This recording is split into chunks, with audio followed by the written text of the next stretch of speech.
Hello, it's me, Raj Baddhan from Lyca Radio's Drive Time Show and the CEO of Lyca Media. I'm here with a very special video interview that we're going to be doing with someone that you hear on the radio on a daily basis. Before I introduce you to her, we have been marking National Ovarian Cancer Month. So you'll be hearing lots of campaigns on Lyca Radio, which you have been on Lyca Radio and Lyca Gold. Someone who has been through ovarian cancer and has been pretty vocal about her experience and the symptoms is Kajal. Kajal from Lyca Gold's breakfast show. So let's welcome Kajal, who is joining me this afternoon here. Kajal, how are you doing? I'm good. First of all, I want to say thank you for carrying out this interview. It's an honor to be sitting with my CEO and, of course, the Drive Time Show presenter of Lyca Radio. So thank you. Thank you. And it's going to be a very difficult interview because I Yeah. know even though positives have come out of this, I know there's a lot of things that you're still experiencing right now. It's still not as easy as you had hoped it would have been, but we're going to come to that. Okay. I do want to ask you first, though, why have you decided to talk about this right now? Why now? Because I've been through the journey and I've noticed that throughout my journey, there's been a lot of silence about ovarian cancer in itself. We do know what ovarian cancer is, but it's not highlighted as much as it should be. Some people feel, especially in the Asian society, they feel that they can't share it with everybody. What would the reaction be with everyone? Would I get the necessary help? What treatment would I have to go through? And I think throughout my journey, I felt I was learning everything. I was learning so many new things about looking after myself and how to maintain myself and how to get through chemo and radiotherapy. And I had a lot of help and support. And now I want to do the same. I want to give back.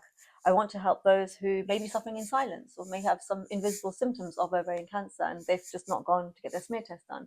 So I want to create that awareness and I want to remind our listeners and our followers that there is help out there. Yeah, I mean, we have heard about ovarian cancer. Of course, a lot of celebrities have been through it. There's obviously been a lot of news coverage on that, but it still gets sidelined compared to other cancer. And I do want to ask you, what is the kind of symptoms, and how did you get to know about the fact that you had ovarian cancer? It's so interesting. It was Navratri 2018, and during that time, I lost so much weight. I wasn't dieting, I wasn't doing any training, and I noticed like within a week I was losing so much weight. I felt okay, I didn't have many symptoms, and it was only until I noticed that I kept getting spot bleeding, and I ignored it at the beginning, thinking maybe it's just the end of my menstrual period, but it wasn't. And then it got to a point where I remember one day I was at home, and it was the last day of Navratri actually, and my grand said, "You look very pale. You've lost a lot of weight and you've gone very pale. Just go and see the doctor." And it just so happened that day I went to, rang up my GP, and the nurse said, "Well, actually, you are due a smear test. It could be nothing, so come and have a smear test." That's what prompted me to go. Otherwise, honestly speaking, I didn't have many symptoms. The symptoms of ovarian cancer are being bloated, losing a lot of weight, spot bleeding, but being constipated. With me, it was just my spot bleeding. Had I not had spot bleeding and I was losing a lot of weight, I probably wouldn't have gone because I was happy with the fact that I was losing so much weight. And I didn't think it was an issue in myself. But when people started noticing and I was getting lethargic, and I thought, okay, there's a problem somewhere. Kajal, when you were going through that particular period, it was around Diwali time. You've got family members telling you that you're not looking your usual self. What was going through your head? I mean, how does one feel when they're fearing that it could be cancer? We did not think at that length, to be honest. So as a child, I've always had period problems. I had PCOS, and then I was diagnosed with endometriosis at a very young age. So I'm quite used to someone saying to me, "Oh, you look a bit pale," because maybe my periods are very heavy, or you're just overrun, you're just overtired, you're working long hours. I work long hours, and so I was used to it. I didn't think anything of it, to be honest. I was like, "Oh, go in one ear and come out the other." But when my gran said it, for her to say, to actually look at me and say in Gujarati, "You don't look good," then I thought, okay, if she's noticing, then I've got to do something about it. I had full support. I don't think I've ever lacked any support in my friend circle or family. The best part was actually, not best part, sorry, but the most daunting part was telling my parents they were abroad. And I was alone when I got my results. Somebody was supposed to come with me to pick up my results, and they were stuck in traffic, so I had to go to the appointment. So when I did find out that I've got ovarian cancer, the first reaction I had was, because I read about ovarian cancer, but not too much into it. I did read my symptoms before meeting the consultant. The first thing came to my mind was, okay, do I have enough money to leave behind for my family if anything was to happen to me? That was my first reaction. And honestly, my parents, my family's reaction wasn't that. It was like, you will be fine. We will take care of you. So I had support. We'll come back to support in a few minutes, but I just want to speak to you a little bit more about that particular moment. How much did you know about ovarian cancer? You said that you read about ovarian cancer before you waiting for results and before your tests, but how would one get to know about ovarian cancer? Because it wasn't highly publicized. We hear commercials about, especially on the radio, when it comes to cancer, but not so much about ovarian cancer. So how did you get to know about it? How much research did you do prior to that? So when I wrote out my symptoms, I typed my symptoms out to work out what it was. When I spoke to my doctor as well, I asked, could it be any form of cancer? And they were very confident that no, it probably isn't. It's probably your endometriosis. Endometriosis causes a person to go through heavy bleeding, awful lot of pain. I didn't go through pain at that time. I think my endometriosis calmed down back in 2014. So with the spot bleeding, I thought, okay, maybe it's the endometriosis. Then when I did my research, the first thing that came up with my symptoms was actually ovarian cancer. I read it and I thought, no, it's not me. It can't be, because I don't have all the symptoms. I know that was my thought process. But in the back of my mind, there was still a small percentage of me saying, yeah, maybe. When I found out, so when I got to the hospital, I remember I sat there and I was trying not to be nervous. Yeah. Especially when you're on your own. On my own. Yeah. My aunt was like, I'm really stuck in traffic. I don't know if I can make it. And she's always come to my appointments. She's never let me down. I said, okay, don't worry. I remember I was just messaging my then partner as well. I was just saying to him, I'm going, but I'm going to be fine. Don't worry. And he goes, you will be fine. You're a warrior. And then I just left it. I thought, you know what, I'm fine. It's just something to scare you when you read these symptoms online. It's just there to warn you may have cancer, you may not have cancer. And another thing is with ovarian cancer, if you've noticed, a lot of adverts which highlight cancer are very more towards breast cancer or pancreatic cancer or lung cancer. Not ovarian, because the reason why it's always like ovarian cancer is located in a very sensitive area for a woman, so they won't show that on TV. So I still thought, no, it's not me. It's definitely something to do with my endometriosis. When I got there, I sat down and the lady was really nice. She said, "You want some water?" She said, "Should we wait for your aunt?" And I said, "Do we have time to wait?" But then I got more nervous, Raj. I said, "Actually, can we just continue?" Because when I'm nervous, anxiety comes along, and then you just want it to get over and done with. So she saw that, and she said, "Okay." She went through the whole. What I had in my mind was, I want to know why it's taken 1 year to diagnose whatever I've got. And I thought, if it's cancer, it won't take 1 year to diagnose, right?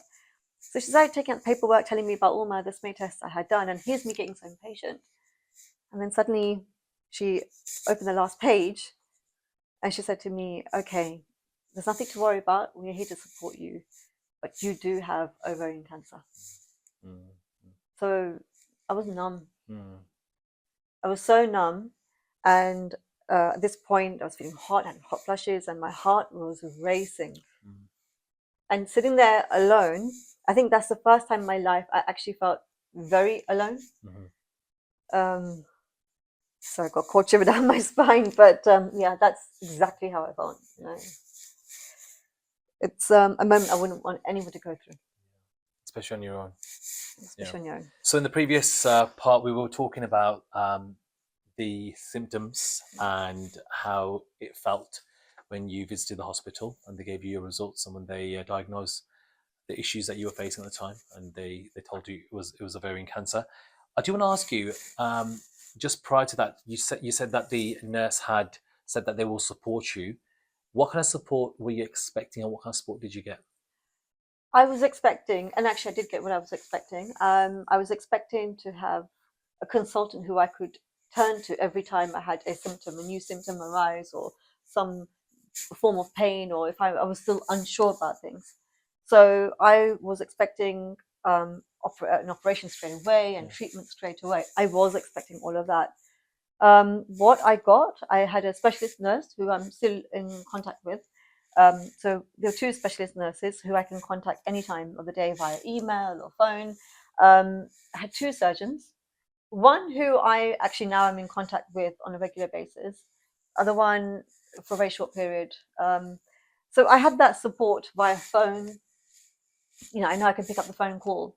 I can do a little tantrum down the phone and say, well, I'm a cancer patient. I want to speak to someone. I did do that. I'm not going to lie. I did that. I know that I can email someone and get the response straight away. And I've had to do that times when I've gone through severe pain. I remember the time when I got diagnosed, I was then told straight away what to expect now in the next few months. So I was told, and this is now 2019, when I was diagnosed on 11th of October 2019, and I was told, you will be having surgery. So I said, so where is the cancer exactly? I know it's ovarian cancer. I understand it's in an ovary. Is it in both the ovaries or is it in one? And my fear was that it was in both. And if it's in both, I've had to remove both ovaries. And then, after losing both ovaries, I wouldn't be able to have kids. For me, I can say I was half lucky because it was only in my left ovary. So they told me that you'll have your left ovary removed. It won't be treated on, it will just be removed. Yes, I was heartbroken. And thereafter they said, we'll take you in for treatment straight after your surgery, like 2-3 weeks after. So I was told what the plan would be. It's like a schedule they've made for me already. So when someone's going through the emotions that you were at the time, how does one feel? I mean, how anxious were you? How emotional were you? I'm sure you're all over the place in terms of mood swings. So yeah, mood swings definitely. Mixed emotions. But first, I was numb. My first emotion was I was so lost because I kept thinking less about the cancer, more about my family. Well, will I be able to survive long enough for them? If I die next year, will I have enough money for mum, dad, or my rest of the family? Those were the thoughts going in my mind. And then suddenly I got very angry with myself because I kept thinking maybe I've done something wrong. But then from the age of 11 and a half, I've had PCOS. I was diagnosed with PCOS, polycystic ovary syndrome, which is quite common in girls who have periods at a very young age. And then I was diagnosed with endometriosis, which causes heavy bleeding and severe pain. Some patients probably don't have any periods at all and no pain. So mine was severe pain all the time. And I used to get told by my family, you're so unhealthy, you never eat healthy food. So I got angry with myself thinking maybe I did something wrong for me to come to this stage where now I've got cancer from endometriosis. There were days when I didn't want to speak to anybody. My parents, they were abroad, so that was my me time I had alone at a house. And then there was a day I remember when I was alone, I thought about everything in like, it's like a flashback I was having of the plans I had for 2020, to get married, to move abroad to India, to start up my own company there, to, just to have a good, happy life. And I remember one evening I was alone and all that just came in front of me and it just felt like it just vanished straight away.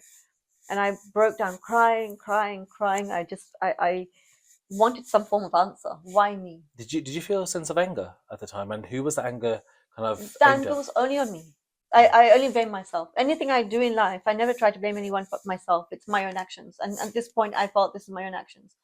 I was so angry with myself that, what is it? Why did I not become healthy? Why did I do something wrong when I had endometriosis? Did I not take the right medication? Or then I thought maybe I'm being punished for something. Yeah. I remember at one point I thought maybe I did something wrong. Maybe I broke a fast when I was a kid, or I was rude to someone. Things like that. You do think maybe it's a punishment. And then when my family came back from abroad, I was so distant from them. I didn't feel like talking. I had mood swings. I was shouting, snapping. And you know what? God bless my parents. They are so calm with me because they understood. They are, yeah. They're so amazing. My mom really well, and she's so amazing. But then when I calmed myself down, I did thank whoever's up there and said, well, at least it's me and not anyone else in my family. I would not have been able to pull through if it was anyone else. Mum, sister, aunt, niece, or daughter. I would not have been able to cope with that. I would have been more angry with whoever's up there. But then I said, thank you for not giving it to anyone else and giving it to me. So the 18 months that I've, sorry, 18 months, the last 2 years that I've got to know you, over 2 years, 2.5 years, that I've got to know you, Kaj, and obviously I've known you for many years prior to that as well.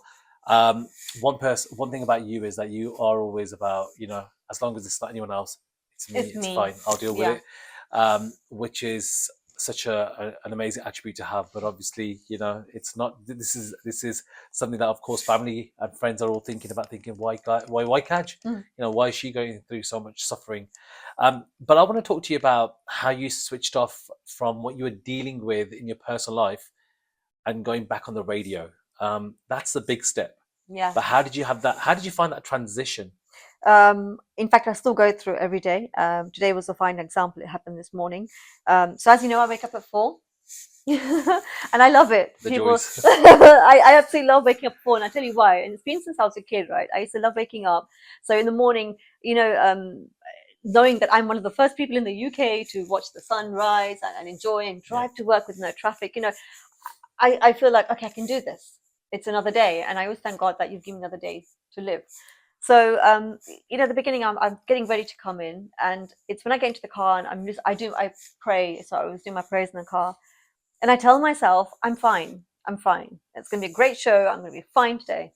But honestly, when I start driving and I'm on the highway, and that's when the tears start pouring down, and I do cry, and I go through an emotional state of mind where I think about those who I've lost. My best friend, one of our common friends, my best friend, she died when she was 32. In 2012, I lost her, and that still scares me. I lost my aunt to cancer as well. That I've never got over.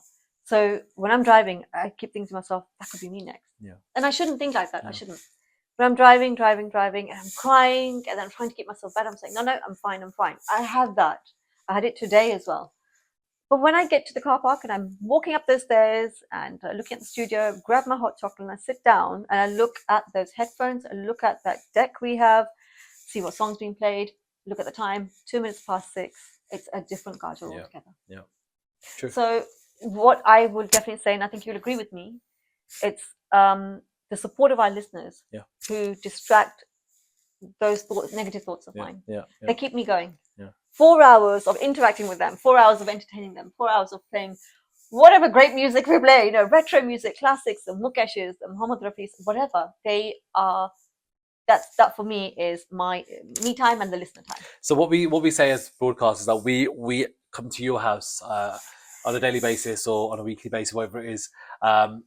But what we do is we're sitting on this other radio, we're getting paid for what we do, but the joy that brings to them is something else. But actually it's the other way around as well, because the joy that gives us in terms of interacting with them, we inhale that. I mean, in fact, what made me come back to radio was knowing that when I leave from operation and come back, it was a support, because I remember when I was diagnosed at stage 2, because I was stage 1 in 2019, and then 2021 I was stage 2. And, I knew I had to take time off radio. And I was like, oh no, I've never taken so long off. And I initially thought it'd be 1 year, because I knew I had to go for chemo as well. And you've seen me at my worst times doing chemo. It's something which I would never wish upon anyone. So I thought, how am I going to do this? So I asked my mum and sister, what am I going to tell the listeners why I'm off? Not going on holiday, not obviously getting married in India. And my mum said, tell them the truth. Just tell them the truth. And I remember announcing it on radio. Wow. Honestly, wow. The support I got, it was incredible. I felt like it was just my family members getting involved and, giving the support. And Raj, the most classic part, the most amazing part of this whole interaction with the listeners were silent listeners, silent sufferers got in touch. Yeah. But that's the awareness, isn't it? That's definitely awareness. And we were talking about this earlier, certain cancers get certain amount of exposure, but ovarian cancer is one of them that doesn't. We're aware of it, but it's not getting the same kind of the exposure, the publicity that it should actually get, because you don't know how many people are suffering from it. Yeah. So from this, you've actually opened up this kind of. I've opened up this lovely community, I should say. Yeah, you have, and people have interacted with me on our Facebook pages, on social media, or Instagram. People have contacted me, said, please, can I advise you to do this? Have you seen this doctor? And some things I didn't know about. I was like, okay, well, what's the harm? Some people said, look, I'll leave you my number. Feel free if you need any advice. I'm a doctor. And it's so nice when people are just offering that help, offering that advice. I mean, we're not related, but now I feel we are. You know, our duty is to entertain the listeners, to make sure they start the day in a great positive way. But in fact, they were doing the same for me. So it's a two-way thing. And it felt like I was part of the routine. And those 4 hours, you know, I forget that whatever situation I'm in my life. And that's why even if you notice, when I do the morning mantra at 8 as well, I always make sure, whatever subject it is, you can throw me a negative subject. I will make sure I'll converse that into a positive one, to make sure that the listeners actually realize life is not so bad. We can make it happier together, because they've proved it. So we know the support that you received during, of course, the treatment, and obviously when you came back on the radio. I do want to ask you about your current situation. So obviously you're still going through a lot of treatments. You're still undergoing, even though you're on the radio, there's a lot of things that happen behind the scenes. Tell us a bit about that. Okay, so I need to first inform you all. When I was first diagnosed with ovarian cancer, I was given the option, and I was pressurized into the option of going through chemotherapy. I'll be honest, I had my left ovary removed, but I refused chemo because I was very scared, and that was not a decision I should have made. I was extremely scared. I still am when I go through it. And I didn't realize the amount of support I'd get. I just probably didn't trust myself, to be honest. So my cancer began spreading around COVID time. I was going through radiotherapy, which is a laser treatment. It's not as harsh as chemotherapy. So radiotherapy is supposed to be daily treatment, but because of COVID restrictions and lockdown, my treatment was becoming weekly. My cancer started spreading, and then by 2021, I'd be diagnosed with stage 2 ovarian cancer. My family pressurized me in going to chemotherapy. So I started chemo in December 2021. And then chemo is basically every 6 weeks. Yeah, your body needs time to recover and heal. With chemotherapy, it's not a nice thing to go through, but it does actually kill all the negative cells in your body. So it doesn't just focus in one area, it focuses everywhere. Yes, that does mean that you have side effects, severe side effects, like constant vomiting. Not sure if many of the listeners know that I lost a great part of my hair at the front only. So I had patches of hair falling out, not the whole of my hair. I had hair underneath and back of my neck as well falling out. So I still continued. Yeah, because I mean, just stopping you there. Sorry. At events that you've hosted, you've had certain moments where, you know, a chunk of hair has just fallen out. I think you were there. Yes. So how does that make you feel? I will. It was for Shreya Ghoshal actually last year, and I had just come from a treatment. The treatment was the day before, but it was radiotherapy, and I had chemo just a few weeks before that. A few days before that. And when I came to the show, I was getting ready, and my hair just fell out. And the makeup artist wasn't aware of my treatment because I met her for the first time. And I broke down. I didn't want to do the event. I was feeling sick. I knew the organizer very well. And yes, he looked after me, but it was just, I started, my tantrum started there and then. Nahi karna mujhe show. You look at what I'm going through. You know, it was all about me. That was exactly what I was going through. Like, I'm sorry, Shreya Ghoshal is here, but it's about me right now. I'm feeling sick. I'm having hot flushes. I was crying. And you know what? They let me cry. They said, no, let her do this. She needs to let her anger out. Nobody stopped me from crying. It did bring my confidence down. That show I did, I remember I didn't feel great about myself. You know, I felt, this is not Kajal. This is not Kajal. I felt I started disliking myself. And for those who know me really well, you especially, I'm one of those girls who loves herself before she loves anyone. Yeah, that's how I am. Like they say, ना मैं अपनी favorite हूँ. Yeah. वो time मुझे ऐसा नहीं लगा कि मैं अपनी favorite हूँ. I felt I was not me. So I felt very uncomfortable in myself. I do want to ask you the question when it comes to how people were with you. How did they behave around you? Did you get a lot of sympathy? Did you get people saying, you know, how were people behaving around you? I want to really know that. And did you like them giving you a certain way of treatment? Were they acting different towards you? No. When I was going through chemo, so my chemo had spread out throughout 2022. So I literally shut myself up from everyone. I wouldn't allow anyone to come home to see me, family members as well. And if I was meeting family members, I'd cover my head completely. I did not want them to see this because I know how much it would hurt them, and I don't want to hurt anyone. It was bad enough my own family seeing me like this. I managed to go to the cinema once with my cousins, right? They said, please come. So I wore a headband. They treated me normally, but it's the knowing inside them that they are thinking, okay, Kajal is wearing a headband, be sensitive to that. That was getting to me so much. I was like, why can't you be normal with me? But they were being fine with me. But I want to know why they're not being normal. Does that make sense? Like I was being paranoid, basically. The worst was, and I really like to share this, you may have seen a post my mum posted last year, and my sister's wedding. So I was with her, helping her plan her wedding.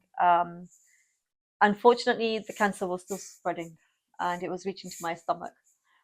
Bearing in mind, last year in March, I had an operation where part of when the cancer spread to stage 2, the cancer had spread to a bottom part of my uterus, so that piece had to be removed. So another part of me was being removed. So I felt really like I was losing myself, and I did feel like that. And then when my chemo continued, I really tried to manage myself with my chemo. I prepared myself a lot. Hot bubble baths. I knew I'm going to be sick tomorrow. So I prepared myself that at home, no one should be there. I need to sit in my bubble bath. And I planned what I'm going to be going through. I planned everything so well. Raj, I don't know what happened. Maybe it's my bad luck. But during the hottest period of last year, I went through a really bad chemo session. And it was 2 days before the wedding. I had to go for it. They could not postpone it. So I missed my sister's Mendi. So what happened? With chemo, you don't suffer straight away. You suffer 6-7 hours later. That was happening with me. I came home from the chemo session and everyone's having the Mendi done. And I said, no, it's okay. They were like, are you okay? And I'm like, yeah, I'm fine. I arranged the Mendi at my home. So you girls will stay here and get your Mendi done. Please be normal with me. So they were fine. My sister would come up and say, do you want anything? I'm like, please stop doing that to me. But she was only being a sister. Then I missed everything. The PT came. The PT, I had to be there. It's a haldi ceremony. I have to do it. I had a sari on. I had my headband on. It was the first time the whole family saw me like this. And one of my aunts who's also suffered cancer, she had not seen me in 9 months, so she had no idea I had this. We looked at each other and she broke down. We both broke down. We broke down, and my sister was getting married. She tried to hide away. I didn't want to upset her. She was upset, didn't come to the Mendi. She had tears. She was like, are you sure you can't come? I said, no. But I promised I'll be there at the wedding. The wedding was fine. The wedding was beautiful. I got there. The outfits were tailor-made, right? So I had put on weight at this point, and I knew what fits me. The wedding, we did perfectly fine. And then in the afternoon, a relative came up. Bearing in mind, she's had a cancer patient in her home who's passed away. She came up and said to me in Gujarati, it doesn't look like you have cancer.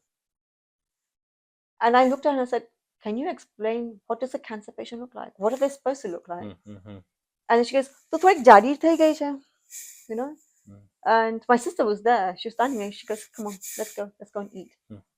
Sat down to eat, and a lot of our relatives are great fans of Lyca Gold and everything. So one of the relatives got out his phone, and my sister and I were eating. Now I felt very conscious. You first say that I've put on weight, and then you're filming me eat. And my sister said, please don't do that. And I said, what is it? It's okay. She looks fine. It's fine. Let it be. I want to take a video. And my sister said, she feels very uncomfortable. Stop. She doesn't look very ill. So you know what happened? I got so frustrated. Bearing in mind it's my sister's wedding, I have to behave. Got back and we got ready for the reception, and the outfit which I got made for myself, it just didn't fit.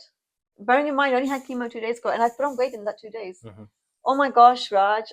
The tantrums I did in the room, and my aunt and my sister, so patient with me, unstitched the dress quickly. I wore it, and I had to host the wedding. Right, so I went on the dance floor. My team were amazing. They said, Kaj, you look amazing. Do your best. I was hosting, but I was shaking because all those comments that kept coming. those comments were like, said them in the back of your yes, head. it was there. Yeah. And that caused me to break down at the wedding. Kajal, I do want to ask you about your current situation. Yeah. Where are you now? And anyone who's also feeling, I don't know, some kind of part of you, what you've experienced, what advice would you like to give them? So my current situation is I have stopped chemotherapy for a while. I needed a break. It was exhausting me, and although I love my work so much, I'm dedicated to my work. I wanted to come back and continue my normal routine. So chemo does give some side effects, and one of the side effects I have is a cyst, which unfortunately is in my brain. But luckily, it's not cancerous. It's just quite normal to have that during the treatment of chemotherapy. I'm going through laser treatment for that very soon. Once I feel I'm ready, I am taking alternative medicine as well for my cancer, which the doctors don't suggest, but they don't encourage it. But they said, see how you feel and come back in 2 months and we'll do a scan. So I'm due to go back for a scan. I'm due to find out how far the cancer is, or maybe it's gone. We'll find out. In the meantime, I am self-healing.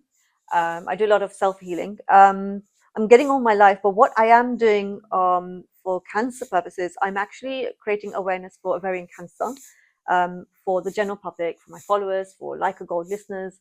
I want people to know that ovarian cancer is a very hidden form of cancer. Yeah. Like you said, not exposed. I want people to know that you should go for your smear test. Do not ignore the smear test letters that come through, like I did. Do not ignore any symptoms either, because a lot of these cancer forms, they don't all have symptoms. Yeah, they call it invisible symptoms. So if the letter comes through and they say, come for your scan, come for your smear test, come for whatever test it is, please go. And don't be scared. I think with me, I lived in so much fear, but now I'm so confident when I go to the hospital because there is a lot of support behind, like, that we say back office, there's support like we have here. There's that NHS. If your surgeon is not available, the consultant, their PA, someone is available. There are so many organizations that will give you advice anonymously or free advice as well. And the most important part, I would say, is share it with your family. Share it with your family. And I also would definitely like to say as well that I'm so glad I shared it here with our team, because all I've received from this team is support. Everyone's been understanding. They've kind of adapted to my situation, my mood swings. But not so much. Yeah. But I also, want to say 2 more things. That somebody asked me a few days back. We work at a radio station. And surely when you're doing a show, you must sometimes break down when you're doing a show and you listen to some songs. What's that one song that really affected your journey? Yeah, I was going to ask you that, Actually, it's from the film, I have forgotten the name now. That's so bad. I think, no, I've forgotten the name. The song is Tujhse Naraz Nahi Zindagi. Mosam? Mosam. Yeah. Masum. Masum. Tujhse Naraz Nahi Zindagi. And the reason being is because when somebody asked me, are you not angry with yourself? Are you not angry with God because you're such a spiritual person? And I said, I would have been angry with God if it happened to my female or any member of my family. I thank God it happened to me. I'm fighting it. So I'm not angry with life. I'm not angry with anyone. I'm not even angry with myself anymore. So I've accepted the cancer and I said, hi, cancer, you want to be part of me? Okay, fine. But we live my rules. We live my way. And I laugh about it now. It is a very sensitive topic. I do cry, but I want to say very openly, thank you to you. Oh. And I'll tell you why. My last day, you made me realize that I have a second home to come to. There's a video clip, which one day I will show. And you said to me, Kajal, this is just a short little break. You deserve a short break. You've been working throughout the whole of lockdown. This is just a break, a small phase. You're coming back soon. Yeah. And I came back within 5 months. Of course. Because Kaj, for me, I know the kind of fighter spirit you've got inside you. Yeah, I knew if you're someone else from the team, maybe not the same kind of way I've spoken to them, because I know how everyone's characteristics are like, but I know you're a fighter. Yeah. I know that if anyone could do it, you could do it. You've come back, I don't know, you come back with a vengeance. You've come back with a lot more fight within yourself, and not just with the team, with yourself as well. So it's only you who can do it. You were there when I had a mental breakdown in 2021 because chemo really was killing me. And like I said earlier on, it takes everything out of you. Yeah. And I'm sorry to say this, but maybe only another cancer patient would understand. When you go through chemo, you feel that part of your life has already been taken away. Like part of you has died. And I'm saying this very openly. I do feel a part of me has died. So it's okay. We all have to move on in life. And whatever years I have left, I want to make the most of it. If it means being here with my lovely listeners. Yeah. It's the family, isn't it? We've got this family spirit with our listeners, of course, with the team as well. Kajal, I want to say all the best. Thank you so much. We wish nothing but the best of health to you as well. Thank you. And I hope the recovery is sooner. And keep smiling. Keep entertaining the listeners on Lyca Gold. Thank you. And keep with us on Lyca. Of course.